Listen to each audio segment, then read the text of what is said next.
1 മഖബയർ അധ്യായം 14. ശിമയോന്റെ മഹത്വം.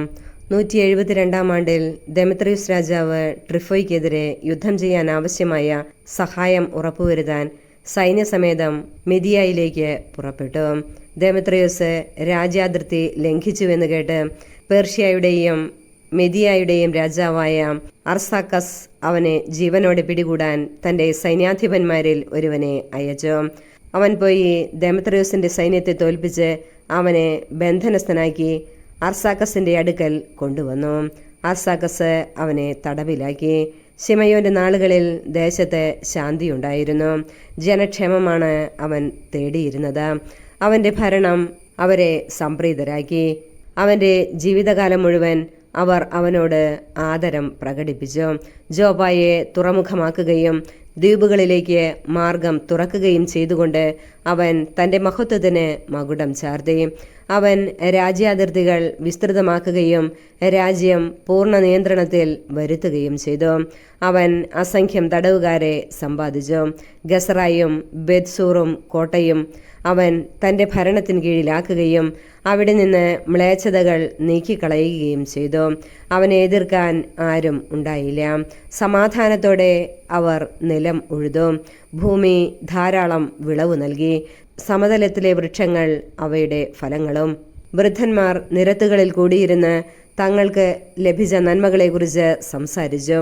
യുവാക്കൾ പ്രൗഢവും യുദ്ധോചിതവുമായ വസ്ത്രങ്ങൾ അണിഞ്ഞു.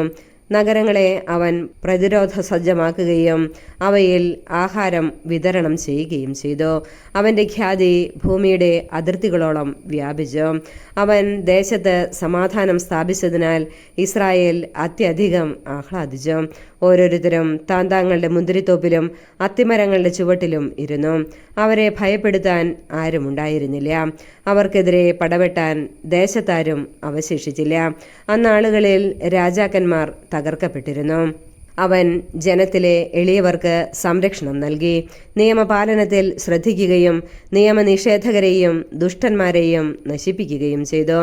അവൻ ദേവാലയത്തിൻ്റെ പ്രൗഢി വർദ്ധിപ്പിക്കുകയും വിശുദ്ധ സ്ഥലത്തെ പാത്രങ്ങളുടെ എണ്ണം കൂട്ടുകയും ചെയ്തു. സ്പാർത്തായും റോമായുമായി സഖ്യം പുതുക്കുന്നു. ജോനാഥാന്റെ മരണവാർത്ത റോമായിലും സ്പാർത്തായിലും എത്തി. അവർ അഗാധമായി ദുഃഖിച്ചു. ജോനാഥാന്റെ സ്ഥാനത്ത് അവന്റെ സഹോദരൻ ശിമയോൻ പ്രധാന പുരോഹിതനായി എന്നും രാജ്യവും അതിലെ നഗരങ്ങളും അവന്റെ അധീനതയിലാണെന്നും അവരറിഞ്ഞു. അവന്റെ സഹോദരന്മാരായ യൂദാസും ജോനാഥാനുമായി ഉണ്ടായിരുന്ന സൗഹൃദവും സഖ്യവും ശിമയോനുമായി പുതുക്കിക്കൊണ്ട് അവർ പിച്ചള ഫലകത്തിൽ അവൻ എഴുതി. ഇത് ജെറൂസലേമിലെ സമൂഹത്തിന്റെ മുൻപാകെ വായിക്കപ്പെട്ടു. സ്പാർത്താക്കാരയച്ച കത്തിന്റെ പകർപ്പാണിത്. പ്രധാന പുരോഹിതനായ ശിമയോനും ശ്രേഷ്ഠന്മാർക്കും പുരോഹിതന്മാർക്കും ഞങ്ങളുടെ സഹോദരരായ മറ്റു യഹൂദർക്കും സ്പാർത്ത നഗരത്തിൻ്റെയും അധിപന്മാരുടെയും അഭിവാദനം. ഞങ്ങളുടെ അടുക്കലേക്ക് അയച്ച ദൂതന്മാർ നിങ്ങളുടെ മഹിമ പ്രതാപങ്ങളെക്കുറിച്ച് ഞങ്ങളോട് വിവരിച്ചു പറഞ്ഞു. അവരുടെ ആഗമനം ഞങ്ങളിൽ സന്തുഷ്ടി ഉളവാക്കി. അവർ പറഞ്ഞതെല്ലാം ഞങ്ങൾ പൊതുയോഗക്കുറിപ്പുകളുടെ പുസ്തകത്തിൽ ഇങ്ങനെ രേഖപ്പെടുത്തിയിരിക്കുന്നു. യഹൂദ ദൂതന്മാരായ അന്തിയോക്കസിന്റെ മകൻ നുമേനിയോസും ജാസന്റെ മകൻ അന്തിപാത്തറും ഞങ്ങളുമായുള്ള സൗഹൃദം പുതുക്കുന്നതിന് ഞങ്ങളുടെ അടുക്കൽ വന്നിരിക്കുന്നു. അവരെ ബഹുമാന പുരസ്സരം സ്വീകരിക്കാൻ ഞങ്ങളുടെ ജനം താൽപ്പര്യം കാണിച്ചു. അവരുടെ സന്ദേശത്തിന്റെ ഒരു പകർപ്പ് സ്പാർത്താക്കാർക്ക് പിന്നീട് പരിശോധിക്കുന്നതിന് പൊതുരേഖാ ശേഖരണശാലയിൽ സൂക്ഷിച്ചിട്ടുണ്ട്. ഇതിന്റെ ഒരു പകർപ്പ് പ്രധാന പുരോഹിതനായ ശിമയോന് അവർ അയച്ചുകൊടുത്തു. അനന്തരം റോമാക്കാരുമായുള്ള സഖ്യം ഉറപ്പിക്കുന്നതിന് 1000 മീന തൂക്കമുള്ള വലിയൊരു സുവർണ പരിചയുമായി നുമേനിയൂസിനെ ശിമയോൻ റോമയിലേക്ക് അയച്ചു. ശിമയോന് ബഹുമതി. ഇത് കേട്ട് ജനം പറഞ്ഞു, ശിമയോനോടും പുത്രന്മാരോടും നാം എങ്ങനെ നന്ദി പ്രകാശിപ്പിക്കും? അവനും അവൻ്റെ സഹോദരന്മാരും പിതൃഭവനവും ഉറച്ചു നിൽക്കുകയും ഇസ്രായേലിൻ്റെ ശത്രുവിനെതിരെ പൊരുതി അവരെ തുരത്തുകയും രാജ്യത്തിൽ സ്വാതന്ത്ര്യം സുസ്ഥാപിതമാക്കുകയും ചെയ്തു. ഇക്കാര്യങ്ങളെല്ലാം അവർ പിത്തള ഫലകത്തിൽ രേഖപ്പെടുത്തി. സിയോൻ മലയിൽ സ്തംഭങ്ങൾ സ്ഥാപിച്ചു. അവർ എഴുതിയിരുന്നതിൻ്റെ പകർപ്പ് ഇതാണ്. 172 ആണ്ട്, അതായത് സമുന്നതനായ പ്രധാന പുരോഹിതൻ ശിമയോന്റെ 3-ാം ഭരണവർഷം ഏലൂൾ മാസം 18-ാം ദിവസം അസരമേലിൽ പുരോഹിതന്മാരുടെയും ജനത്തിന്റെയും ഭരണാധിപന്മാരുടെയും ശ്രേഷ്ഠന്മാരുടെയും മഹാസഭയിൽ ഈ വിളംബരം പുറപ്പെടുവിച്ചു. രാജ്യം തുടരെ തുടരെ യുദ്ധത്തിന് അടിപ്പെട്ടുകൊണ്ടിരിക്കെ യോയാറിബിന്റെ വംശത്തിൽപ്പെട്ട പുരോഹിതനായ മത്താത്തിയാസിന്റെ മകൻ ശിമയോനും സഹോദരന്മാരും ജീവൻ അപകടത്തിലാക്കിക്കൊണ്ട് വിശുദ്ധ മന്ദിരവും നിയമവും കാത്തുരക്ഷിക്കുന്നതിനായി രാജ്യത്തിന്റെ ശത്രുക്കളോട് എതിരിട്ടു. അവർ രാജ്യത്തിന് പ്രതാപം നേടിത്തന്നു. ജോനാഥാൻ ജനത്തിന് കെട്ടുറപ്പ് നൽകുകയും പ്രധാന പുരോഹിതനാവുകയും ചെയ്തു. അവസാനം അവൻ പിതാക്കന്മാരോട് ചേർന്നു. രാജ്യത്തെ ആക്രമിക്കുന്നതിനും വിശുദ്ധസ്ഥലം പിടിച്ചടക്കുന്നതിനും ശത്രുക്കൾ ശ്രമിച്ചപ്പോൾ ശിമയോൻ തന്റെ രാജ്യത്തിനു വേണ്ടി പൊരുതി. രാജ്യത്തിന്റെ സേനകൾക്ക് ആയുധവും വേതനവും നൽകാൻ അവൻ സ്വന്തം സമ്പാദ്യത്തിൽ നിന്ന് വലിയ സംഖ്യ ചെലവഴിച്ചു. യൂദായിലെ നഗരങ്ങളും അതിന്റെ അതിർത്തിയിലുള്ളതും മുൻപ് ശത്രുക്കൾ ആയുധം ശേഖരിച്ച് സൂക്ഷിച്ചിരുന്നതുമായ ബേത്സൂറും സുരക്ഷിതമാക്കുകയും അവിടെ യഹൂദ കാവൽ സൈന്യത്തെ നിയോഗിക്കുകയും ചെയ്തു. അവൻ കടൽ തീരത്തുള്ള ജോപ്പായും അസോത്തൂസിന്റെ അതിർത്തിയിലുള്ളതും മുൻപ് ശത്രുക്കൾ അധിവസിച്ചിരുന്നതുമായ ഗസറായും സുരക്ഷിതമാക്കി. അവിടെ യഹൂദരെ പാർപ്പിക്കുകയും നഗരങ്ങളുടെ പുനരുദ്ധാരണത്തിന് ആവശ്യമായതെല്ലാം അവർക്ക് നൽകുകയും ചെയ്തു. ശിമയോന്റെ വിശ്വസ്തതയും രാജ്യത്തിന് അവൻ നേടിക്കൊടുക്കാനുറച്ച പ്രതാപവും ജനം മനസ്സിലാക്കി. അവന്റെ ചെയ്തികളും അവൻ ജനത്തോട് പുലർത്തിയ നീതിയും വിശ്വസ്തതയും കണക്കിലെടുത്തും എല്ലാവിധത്തിലും ജനത്തെ പ്രതാപത്തിലേക്ക് നയിക്കുന്നതിന് അവൻ നടത്തിയ പരിശ്രമങ്ങളെ പരിഗണിച്ചും അവർ അവനെ തങ്ങളുടെ നേതാവും പുരോഹിതനുമാക്കി. അവന്റെ നേതൃത്വത്തിൽ ജനത്തിന് ഉത്കർഷമുണ്ടായി. അവൻ വിജാതിയരെ രാജ്യത്ത് നിന്ന് തുരത്തി. അതുപോലെ ജെറൂസലേമിൽ ദാവീദിന്റെ നഗരത്തിൽ തങ്ങൾക്കായി കോട്ട കെട്ടുകയും അതിൽ നിന്ന് പുറത്തുവന്ന് വിശുദ്ധ സ്ഥലത്തിന്റെ പരിസരങ്ങൾ അശുദ്ധമാക്കുകയും അതിന്റെ വിശുദ്ധിക്ക് ഭംഗം വരുത്തുകയും ചെയ്തിരുന്നവരെ അവൻ ഓടിച്ചു. അവൻ അവിടെ യഹൂദരെ പാർപ്പിക്കുകയും രാജ്യത്തിന്റെയും നഗരത്തിന്റെയും സുരക്ഷിതത്വത്തിനു വേണ്ടി അതിനെ സുശക്തമാക്കുകയും ജെറൂസലേമിന്റെ മതിലുകൾക്ക് ഉയരം കൂട്ടുകയും ചെയ്തു. ഇതിന്റെ വെളിച്ചത്തിൽ ദെമിത്രിയോസ് രാജാവ് അവനെ പ്രധാന പുരോഹിതനായി സ്ഥിരപ്പെടുത്തി. അവനെ രാജമിത്രങ്ങളിൽ ഒരുവനാക്കുകയും അവന് വലിയ ബഹുമതികൾ നൽകുകയും ചെയ്തു. എന്തുകൊണ്ടെന്നാൽ റോമാക്കാർ യഹൂദരെ സുഹൃത്തുക്കളും സഖ്യകക്ഷികളും സഹോദരരുമായി പരിഗണിച്ചിരുന്നുവെന്നും ശിമയോന്റെ ദൂതന്മാരെ അവർ ബഹുമാന പുരസ്സരം സ്വീകരിച്ചുവെന്നും അവൻ കേട്ടിരുന്നു. വിശ്വസനീയനായ ഒരു പ്രവാചകന്റെ ആവിർഭാവം വരെ ശിമയോൻ നേതാവും പ്രധാന പുരോഹിതനും ആയിരിക്കട്ടെ എന്നും യഹൂദരും പുരോഹിതരും തീരുമാനിച്ചു. അവൻ അവരുടെ ഭരണാധികാരിയായിരിക്കുകയും വിശുദ്ധ സ്ഥലത്തിന്റെ ചുമതല വഹിക്കുകയും ചെയ്യേണ്ടിയിരുന്നു. അതിലെ ശുശ്രൂഷകൾക്കും രാജ്യത്തിന്റെയും ആയുധങ്ങളുടെയും ശക്തിദുർഗങ്ങളുടെയും മേൽനോട്ടത്തിനും ആളുകളെ നിയമിക്കേണ്ടതും അവനായിരുന്നു. സകലരും അവനെ അനുസരിക്കണം. രാജ്യത്ത് എഴുതപ്പെടുന്ന കരാറുകളെല്ലാം അവന്റെ നാമത്തിലായിരിക്കണം. അവൻ രാജകീയ വസ്ത്രം ധരിക്കുകയും സ്വർണ്ണാഭരണം അണിയുകയും വേണം. ജനങ്ങളിലോ പുരോഹിതന്മാരിലോ ആരും ഈ തീരുമാനങ്ങളിലൊന്നും അസാധുവാക്കുകയോ അവന്റെ വാക്കുകൾ ധിക്കരിക്കുകയോ അവന്റെ അനുവാദം കൂടാതെ രാജ്യത്ത് സമ്മേളനങ്ങൾ വിളിച്ചുകൂട്ടുകയോ രാജകീയ വസ്ത്രം ധരിക്കുകയോ സ്വർണ്ണക്കൊളുത്ത് അണിയുകയോ ചെയ്യാൻ പാടില്ല. ഈ തീരുമാനത്തിനെതിരെ പ്രവർത്തിക്കുകയോ അവയിലേതെങ്കിലും ഒന്ന് അസാധുവാക്കുകയോ ചെയ്യുന്നവൻ ശിക്ഷാർഹനായിരിക്കും. ഈ തീരുമാനങ്ങൾക്ക് അനുസൃതമായി പ്രവർത്തിക്കാനുള്ള അവകാശം ശിമയോന് നൽകുന്നതിന് ജനം സമ്മതിച്ചു. പ്രധാന പുരോഹിതനും യഹൂദ ജനത്തിന്റെയും പുരോഹിതന്മാരുടെയും അധിപനും സംരക്ഷകനുമായിരിക്കാമെന്ന് ശിമയോൻ ഏറ്റു. ഈ കൽപ്പന പിത്തള തകിടിൽ ആലേഖനം ചെയ്ത് ദേവാലയത്തിന്റെ പരിസരത്ത് ശ്രദ്ധേയമായ ഒരു സ്ഥലത്ത് സ്ഥാപിക്കാൻ അവർ നിർദ്ദേശം നൽകി. ശിമയോനും പുത്രന്മാർക്കും ലഭ്യമാകേണ്ടതിന് അതിന്റെ ഒരു പകർപ്പ് ഭണ്ഡാരത്തിൽ സൂക്ഷിക്കാൻ അവർ ആജ്ഞാപിച്ചു. 1 മക്കബായർ അധ്യായം 15. അന്തിയോക്കസുമായി സഖ്യം. ദെമത്രിയോസ് രാജാവിന്റെ പുത്രനായ അന്തിയോക്കസ് പുരോഹിതനും യഹൂദരുടെ അധിപനുമായ ശിമയോനും യഹൂദ ജനത്തിനുമായി സമുദ്രദ്വീപുകളിൽ നിന്ന് ഒരു കത്തയച്ചു. അതിന്റെ ഉള്ളടക്കം ഇതാണ്: പ്രധാന പുരോഹിതനും അധിപനുമായ ശിമയോനും യഹൂദ ജനത്തിനും അന്തിയോക്കസ് രാജാവിന്റെ അഭിവാദനം. ചില രാജ്യദ്രോഹികൾ ഞങ്ങളുടെ പിതാക്കന്മാരുടെ രാജ്യം പിടിച്ചടക്കിയിരുന്നു. അതിന്മേലുള്ള എന്റെ അവകാശം സ്ഥാപിച്ച് രാജ്യം പൂർവ്വസ്ഥിതിയിലാക്കാൻ ഞാൻ ഉദ്ദേശിക്കുന്നു. അതിനുവേണ്ടി ഞാൻ വലിയ ഒരു കൂലിപ്പട്ടാളം ശേഖരിക്കുകയും പടക്കോപ്പുകൾ സജ്ജമാക്കുകയും ചെയ്തിട്ടുണ്ട്.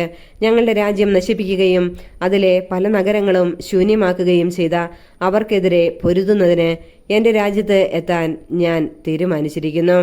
എനിക്ക് മുൻപുള്ള രാജാക്കന്മാർ നിങ്ങൾക്ക് അനുവദിച്ചു തന്ന എല്ലാ നികുതി ഇളവുകളും ഞാൻ സ്ഥിരീകരിക്കുന്നു. അവർ നിങ്ങളെ ഒഴിവാക്കിയിരുന്ന മറ്റെല്ലാ കടങ്ങളിലും നിന്ന് ഞാനും നിങ്ങളെ ഒഴിവാക്കുന്നു. നിങ്ങളുടെ രാജ്യത്തിനു വേണ്ട പണം സ്വന്തം കമ്മട്ടത്തിൽ അടിച്ചിറക്കാൻ ഞാൻ അനുവദിക്കുന്നു.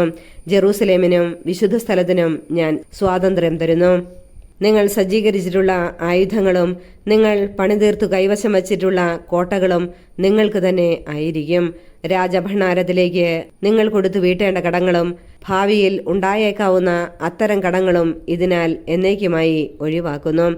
ഞങ്ങൾ രാജ്യത്തിന്റെ നിയന്ത്രണം വീണ്ടെടുത്തു കഴിയുമ്പോൾ നിങ്ങളുടെ മഹത്വം ഭൂമിയിലെങ്ങും വെളിപ്പെടേണ്ടതിന് നിന്റെയും നിന്റെ ജനത്തിന്റെയും ദേവാലയത്തിന്റെയും മേൽ ഞങ്ങൾ വലിയ ബഹുമതികൾ ചൊരിയും. 174 ആണ്ടിൽ അന്തിയോക്കസ് തന്റെ പിതാക്കന്മാരുടെ ദേശത്ത് എത്തി അതിനെ ആക്രമിച്ചു. സേനകൾ അവനോട് ചേർന്നു. വളരെ കുറച്ചുപേർ മാത്രമേ ട്രിഫോയോടൊത്ത് നിന്നുള്ളൂ. അന്തിയോക്കസ് അവനെ പിന്തുടർന്നു. അവൻ പലായനം ചെയ്തു. സമുദ്രതീരത്തുള്ള ദോറിലെത്തി. സൈന്യം കൂറുമാറിയെന്നും തനിക്ക് വിപത്ത് സംഭവിക്കാൻ പോകുന്നുവെന്നും അവൻ അറിഞ്ഞിരുന്നു. അന്തിയോക്കസ് ദോറിനെതിരെ പാളയമടിച്ചു. അവനോടൊപ്പം 120,000 യോദ്ധാക്കളും 8,000 കുതിരപ്പടയാളികളും ഉണ്ടായിരുന്നു. അവൻ നഗരം വളഞ്ഞു. കടലിൽ നിന്ന് കപ്പലുകളും യുദ്ധത്തിൽ ഏർപ്പെട്ടു. അങ്ങനെ കരയിലും കടലിലും നിന്ന് അവൻ നഗരത്തിന്റെ മേൽ സമ്മർദ്ദം ചെലുത്തി. അകത്ത് കടക്കാനോ പുറത്തു പോകാനോ ആരെയും അനുവദിച്ചില്ല. ലൂസിയൂസിന്റെ കത്ത്. രാജാക്കന്മാർക്കും രാജ്യങ്ങൾക്കുമുള്ള കത്തുകളുമായി ന്യൂമേനിയൂസും സംഘവും റോമായിൽ നിന്ന് എത്തി. അതിൽ ഇങ്ങനെ എഴുതിയിരുന്നു: ടോളമി രാജാവിന് റോമ സ്ഥാനപതിയായ ലൂസിയൂസിന്റെ അഭിവാദനം. ഞങ്ങളുടെ സുഹൃത്തുക്കളും സഖ്യകക്ഷികളുമായ യഹൂദരുടെ ദൂതന്മാർ ഞങ്ങളുടെ പൂർവ്വ സൗഹൃദവും സഖ്യവും നവീകരിക്കാൻ വന്നിരുന്നു. പ്രധാന പുരോഹിതനായ ശിമയോനും യഹൂദജനവുമാണ് അവരെ അയച്ചത്. 1000 മീന തൂക്കമുള്ള ഒരു സുവർണ പരിച അവർ കൊണ്ടുവന്നു. അവരെ ഉപദ്രവിക്കുകയോ അവർക്കും അവരുടെ നഗരങ്ങൾക്കും രാജ്യത്തിനും എതിരെ യുദ്ധം ചെയ്യുകയോ അവരോട് യുദ്ധം ചെയ്യുന്നവരുമായി സഖ്യമുണ്ടാക്കുകയോ അരുതെന്ന് രാജാക്കന്മാർക്കും രാജ്യങ്ങൾക്കും എഴുതാൻ ഞങ്ങൾ തീരുമാനിച്ചിരിക്കുന്നു. അവരിൽ നിന്ന് സ്വർണപരിച സ്വീകരിക്കുക ഉചിതമെന്നും ഞങ്ങൾക്ക് തോന്നി. ആകയാൽ ഏതെങ്കിലും രാജ്യദ്രോഹികൾ അവരുടെ ദേശത്തു നിന്ന് നിങ്ങളുടെ അടുത്തേക്ക് പലായനം ചെയ്തിട്ടുണ്ടെങ്കിൽ അവരെ പ്രധാന പുരോഹിതനായ ശിമയോന് കൈമാറുക. അവൻ യഹൂദ നിയമപ്രകാരം അവരെ ശിക്ഷിക്കട്ടെ. ഇതേ വിവരങ്ങൾ തന്നെ ദെമിത്രിയൂസ് രാജാവിനും അത്താലൂസിനും അരിയാറാത്തസിനും അർസാക്കിസിനും സ്ഥാനപതി എഴുതി. സംസാമെസ്, Sparta, ദേലോസ്, മിന്തോസ്, സിസിയോൻ, കാരിയ, Samos, പംഫീലിയ, Lisiya, ഹലിക്കാർനാസൂസ്, റോദേസ്, ഹസേലിസ്, cos, സീദെ, അരാദൂസ്, ഗോർത്തീന, സ്നീദൂസ്, Cyprus, കിറേനെ തുടങ്ങി എല്ലാ രാജ്യങ്ങൾക്കും ഈ സന്ദേശം അയച്ചു. ഇതിൻ്റെ ഒരു പകർപ്പ് പ്രധാന പുരോഹിതനായ ശിമയോനും അയച്ചു കൊടുത്തു. അന്തിയോക്കസ് പിണങ്ങുന്നു. അന്തിയോക്കസ് രാജാവ് സൈന്യവും യുദ്ധോപകരണങ്ങളുമായി വീണ്ടും ദോറിനെ ആക്രമിച്ചു. പുറത്തു പോകാനോ അകത്തു കടക്കാനോ കഴിയാത്ത വിധം ട്രിഫോയെ അതിനുള്ളിലാക്കി. സ്വർണം, വെള്ളി, ധാരാളം യുദ്ധോപകരണങ്ങൾ എന്നിവയുമായി സമർത്ഥരായ 2000 യോദ്ധാക്കളെ ശിമയോൻ അന്തിയോക്കസിന്റെ അടുത്തേക്ക് അയച്ചു. അവരെ സ്വീകരിക്കാൻ അവൻ വിസമ്മതിച്ചു. ശിമയോനുമായി മുമ്പുണ്ടാക്കിയിരുന്ന കരാറുകളെല്ലാം അവൻ തള്ളിക്കളയുകയും അവനുമായി പിണങ്ങുകയും ചെയ്തു. അന്തിയോക്കസ് തന്റെ മിത്രമായ അത്തനോബിയൂസിനെ ഈ സന്ദേശവുമായി അയച്ചു: ജോപ്പായും ഗസ്രായും ജെറുസലേം കോട്ടയും നിന്റെ നിയന്ത്രണത്തിലാണ്. അവ എൻ്റെ രാജ്യത്തെ നഗരങ്ങളാണ്. നീ ആ പ്രദേശങ്ങൾ നശിപ്പിക്കുകയും ദേശത്തിന് വലിയ നാശങ്ങൾ വരുത്തുകയും എൻ്റെ രാജ്യത്തെ പല സ്ഥലങ്ങളും കൈയടക്കുകയും ചെയ്തു. ആകയാൽ നിങ്ങൾ പിടിച്ചടക്കിയ നഗരങ്ങൾ വിട്ടുതരികയും യൂദയായുടെ അതിർത്തികൾക്ക് പുറത്തുനിന്ന് പിടിച്ചെടുത്ത സ്ഥലങ്ങൾക്കുള്ള കപ്പം തരികയും ചെയ്യുക. അല്ലെങ്കിൽ അവയ്ക്ക് പകരം 500 താലന്ത് വെള്ളിയും നീ വരുത്തിവച്ച നഷ്ടങ്ങൾക്ക് പകരമായും നഗരങ്ങൾക്കുള്ള കപ്പമായും വേറെ 500 താലന്തും കൂടി നൽകുക, അല്ലെങ്കിൽ ഞങ്ങൾ വന്ന് നിന്നെ കീഴടക്കും. രാജമിത്രമായ അത്തനോബിയൂസ് ജെറൂസലേമിൽ എത്തി.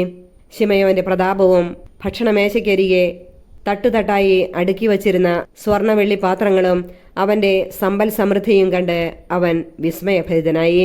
അവൻ രാജസന്ദേശം ശിമയോനെ അറിയിച്ചു. ശിമയോൻ ഇങ്ങനെ മറുപടി നൽകി: ശത്രുക്കൾ ഒരു കാലത്ത് അന്യായമായി പിടിച്ചെടുത്ത ഞങ്ങളുടെ പിതൃസ്വത്തല്ലാതെ അന്യദേശമോ വസ്തുവകകളോ ഞങ്ങൾ കൈവശപ്പെടുത്തിയിട്ടില്ല. ഇപ്പോൾ ഞങ്ങൾക്ക് അവസരം ലഭിച്ചിരിക്കെ പിതാക്കന്മാരുടെ അവകാശം ഞങ്ങൾ മുറുകെ പിടിച്ചിരിക്കുകയാണ്. നിങ്ങൾ ആവശ്യപ്പെടുന്ന ജോപ്പായും ഗസറായും ഞങ്ങളുടെ ജനത്തിനും ദേശത്തിനും വലിയ നാശങ്ങൾ വരുത്തിയിട്ടുണ്ട്. അവയ്ക്ക് 100 താലന്ത് ഞങ്ങൾ തന്നുകൊള്ളാം. അത്തനോബിയൂസ് ഒന്നും മറുപടി പറഞ്ഞില്ല.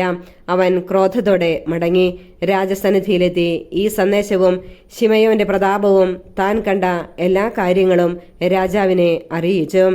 രാജാവ് അത്യധികം കുപിതനായി. ട്രിഫോ ഒരു കപ്പലിൽ കയറി ഓർത്തോസിയായിലേക്ക് രക്ഷപ്പെട്ടു.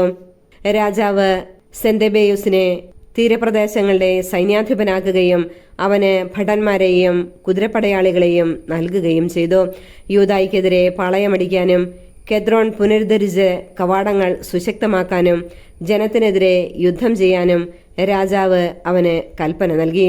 രാജാവ് ട്രിഫോയെ അനുധാവനം ചെയ്തു. സെന്തബേയൂസ് യാമ്നിയായിലെത്തി. ജനത്തെ പ്രകോപിപ്പിക്കാനും യൂദയ കയ്യേറി ആളുകളെ തടവുകാരായി പിടിച്ച് കൊല്ലാനും തുടങ്ങി. രാജകൽപ്പനയനുസരിച്ച് കെദ്രോൺ പുതുക്കി പണിയുകയും അവിടെ യൂദയായിലെ രാജവീഥികൾ കാക്കുന്നതിന് കുതിരപ്പടയാളികളെയും ഭടന്മാരെയും നിർത്തുകയും ചെയ്തു. 1 മക്കബായർ അധ്യായം 16. സെന്തബേയൂസിന്റെ മേൽ വിജയം. യോഹന്നാൻ ഗസ്രായിൽ നിന്ന് തന്റെ പിതാവ് ശിമയോന്റെ അടുക്കലെത്തി സെന്തബേയൂസ് പ്രവർത്തിച്ചതൊക്കെയും അറിയിച്ചു. ശിമയോൻ തന്റെ മൂത്ത പുത്രന്മാരായ യൂദാസിനെയും യോഹന്നാനെയും വിളിച്ച് ഇങ്ങനെ പറഞ്ഞു: ഞങ്ങളുടെ ചെറുപ്പം മുതൽ ഈ ദിവസം വരെ ഞാനും എൻ്റെ സഹോദരന്മാരും പിതൃഭവനവും ഇസ്രായേലിനു വേണ്ടി യുദ്ധം ചെയ്തു. ഞങ്ങളുടെ നേതൃത്വത്തിൽ കാര്യങ്ങൾ ഭംഗിയായി നടക്കുകയും ഞങ്ങൾ പലപ്പോഴും ഇസ്രായേലിന് മോചനം നേടിക്കൊടുക്കുകയും ചെയ്തു. ഇപ്പോൾ എനിക്ക് വയസ്സായി. ദൈവകൃപയാൽ നിങ്ങൾക്ക് പ്രായപൂർത്തി വന്നിരിക്കുന്നു. അതിനാൽ എൻ്റെയും സഹോദരന്മാരുടെയും സ്ഥാനം ഏറ്റെടുത്ത് നമ്മുടെ രാജ്യത്തിന് വേണ്ടി പൊരുതുക. സ്വർഗത്തിൽ നിന്നുള്ള സഹായം നിങ്ങൾക്കുണ്ടാകട്ടെ. യോഹന്നാൻ രാജ്യത്ത് നിന്ന് 20,000 യോദ്ധാക്കളെയും കുതിരപ്പടയാളികളെയും തിരഞ്ഞെടുത്ത് സെന്തബേയൂസിനെതിരെ മുന്നേറി രാത്രി മൊദയിനിൽ പാളയമടിച്ചു. അവർ അതിരാവിലെ എഴുന്നേറ്റ് സമതലത്തിലേക്ക് പുറപ്പെട്ടു. അപ്പോൾ ഭടന്മാരും കുതിരപ്പടയാളികളുമടങ്ങിയ ഒരു വലിയ സൈന്യം തങ്ങൾക്കെതിരെ വരുന്നത് കണ്ടു. ഇരുവർക്കുമിടയിൽ ഒരരുവി ഒഴുകിയിരുന്നു. അവനും സൈന്യവും ശത്രുവിനെതിരെ അണിനിരന്നു. അരുവി കടക്കാൻ ഭടന്മാർ ഭയപ്പെടുന്നത് കണ്ട് അവൻ ആദ്യം അത് കടന്നു. അത് കണ്ട് പിന്നാലെ അവരും അരുവി കടന്നു. തന്റെ സേനയെ വിഭജിച്ച് കുതിരപ്പടയാളികളെ അവൻ കാലാൾപ്പടയ്ക്ക് മധ്യേ നിർത്തി. കാരണം ശത്രുവിന്റെ കുതിരപ്പടയാളികൾ അസംഖ്യമായിരുന്നു. അവർ കാഹളം മുഴക്കി. സെന്തബേയൂസും സൈന്യവും പലായനം ചെയ്തു. അവരിൽ പലരും മുറിവേറ്റു വീണു.